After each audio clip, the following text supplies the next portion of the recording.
नमस्कार दोस्तों, कैसे हो आप सब। आशा करती हूँ कि आप सभी ठीक ही होंगे। मैं डॉक्टर शालिनी आले, होम्योपैथी कंसल्टेंट, आप सभी का बहुत बहुत स्वागत करती हूँ। दोस्तों, आज हम बात करने वाले हैं सिस्टाइटिस के बारे में। तो ये वीडियो इम्पोर्टेंट होने वाला है। इस वीडियो को आप एंड तक ज़रूर देखिएगा और बने रहिएगा मेरे साथ इस वीडियो के अंत तक। तो अब हम इस वीडियो को स्टार्ट करते हैं। यूरिनरी ब्लैडर के इन्फ्लामेशन को मेडिकल टर्म में सिस्टाइटिस कहा जाता है और ये सिस्टाइटिस बैक्टीरिया के इन्फेक्शन के कारण होता है। जब किसी व्यक्ति को उसके यूरिनरी ट्रैक में बैक्टीरिया का इन्फेक्शन हो जाता है तो इसे यूटीआई कहते हैं। सिस्टाइटिस पेनफुल और इरिटेटिंग होता है, लेकिन यह ज़्यादा हेल्थ इश्यूज प्रॉब्लम तब क्रिएट कर देता है जब सिस्टाइटिस को अनट्रीटेड छोड़ दिया जाए, क्योंकि जब हम इसे अनट्रीटेड छोड़ देते हैं तो यह सिस्टाइटिस का इन्फेक्शन किडनी तक पहुंच जाता है और किडनी को डैमेज करने लग जाता है। सिस्टाइटिस के माइल्ड केसेस ट्रीट हो जाते हैं, जल्दी से ठीक हो जाते हैं पेशेंट सिस्टाइटिस के। लेकिन जब यह सिस्टाइटिस की प्रॉब्लम बहुत ज़्यादा सीवियर हो जाती है तो यह हमारी हेल्थ में नुकसान पहुंचाने लग जाती है और यह सिस्टाइटिस की प्रॉब्लम बार बार पेशेंट को होती रहती है। इस कारण से सिस्टाइटिस को पूरी तरह से ठीक करना उचित होता है। इसका प्रॉपर तरीके से ट्रीटमेंट कराना बहुत ज़रूरी होता है। दोस्तों, सिस्टाइटिस में आने वाले सिम्टम्स इस प्रकार से हैं।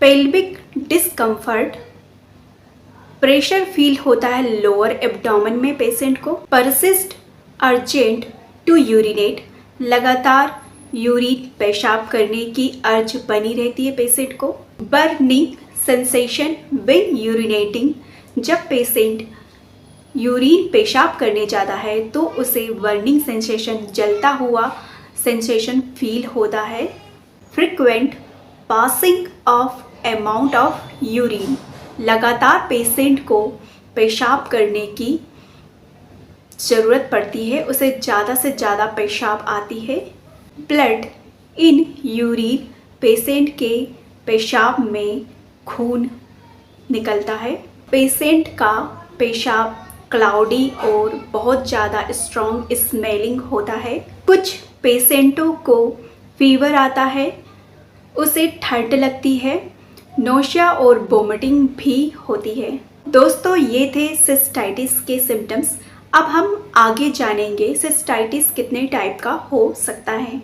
Bacterial cystitis, interstitial cystitis, non infectious cystitis, medical cystitis, foreign body cystitis, drug induced cystitis, chemical cystitis, radiation cystitis और मेडिकल कंडीशन, जैसे कि यदि किसी को डायबिटीज़ है, यदि किसी का बीपी हाई है, प्रोस्टेट एनलार्जमेंट हो गया है तो भी उसे सिस्टाइटिस की प्रॉब्लम हो जाती है। किडनी स्टोन में भी सिस्टाइटिस होने की समस्या देखी जा सकती है। अब हम जानेंगे यदि किसी को सिस्टाइटिस हो जाता है तो वह क्या क्या प्रिवेंशन कर सकता है, क्या क्या मैनेजमेंट कर सकता है। तो इसके लिए व्यक्ति ज़्यादा से ज़्यादा पानी पिए ताकि उसके अंदर जो भी टॉक्सिन्स है, बॉडी में इन्फेक्शन है, वो फ्लश आउट होके बाहर निकल जाए। जितना हो सके कॉफ़ी और टी को अवॉइड कीजिए, क्योंकि इससे आपके सिम्टम्स एग्रवेट हो सकते हैं, बढ़ सकते हैं। हाइजीन प्रोडक्ट जैसे कि टेल्कम पाउडर, स्प्रे, परफ्यूम, इन सभी को इग्नोर कीजिए, अवॉइड कीजिए, क्योंकि यह आपके यूरेथ्रा को इरिटेट कर सकता है। पेशेंट को सिंथेटिक अंडरगारमेंट और ट्राउज़र का इग्नोर करना चाहिए, उसे अवॉइड करना चाहिए। इसकी जगह पेशेंट यूज़ कर सकता प्योर और कॉटन से बना हुआ अंडरवियर को। किसी पेशेंट को सिस्टाइटिस है तो उसे अपने पेशाब को, अपनी यूरिन को रोक के नहीं रखना चाहिए। वेजाइना और एनस के अराउंड की स्किन को माइल्ड सॉप से वॉश करना चाहिए जेंटली। जेनाइटल एरिया की स्किन में डिओड्रेंट और फेमिनाइन प्रोडक्ट को यूज़ नहीं करना चाहिए क्योंकि यह आपकी यूरेथ्रा और ब्लैडर को इरिटेट कर सकता है।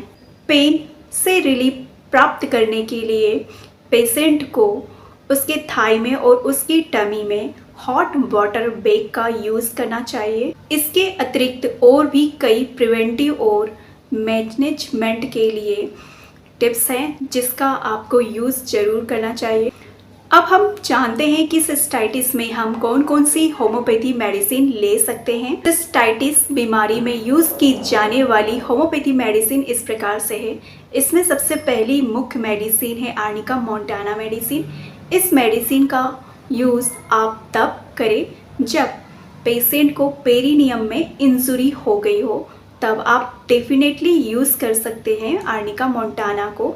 30 पोटेंसी में इसकी 4 पिल्स सुबह शाम, तो ये आपको बहुत ही इफ़ेक्टिव रिजल्ट देगी। सिस्टाइटिस की प्रॉब्लम की हमारी नेक्स्ट मेडिसिन है कैंथरिस।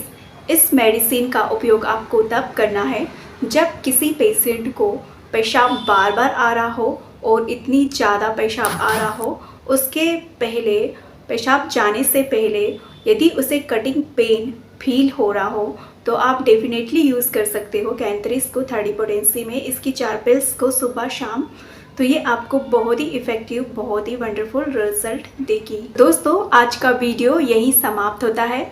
आज इस वीडियो में हमने जाना कि सिस्टाइटिस क्या होता है, ये कैसे होता है और इसके सिम्टम्स क्या आते हैं, इसके टाइप्स कितने प्रकार के होते हैं, इसका हम प्रिवेंशन और मैनेजमेंट कैसे कर सकते हैं, इसकी होम्योपैथी हम कौन कौन सी यूज़ कर सकते हैं सिस्टाइटिस होने पर। मिलते हैं आप सभी से अपने नेक्स्ट वीडियो में।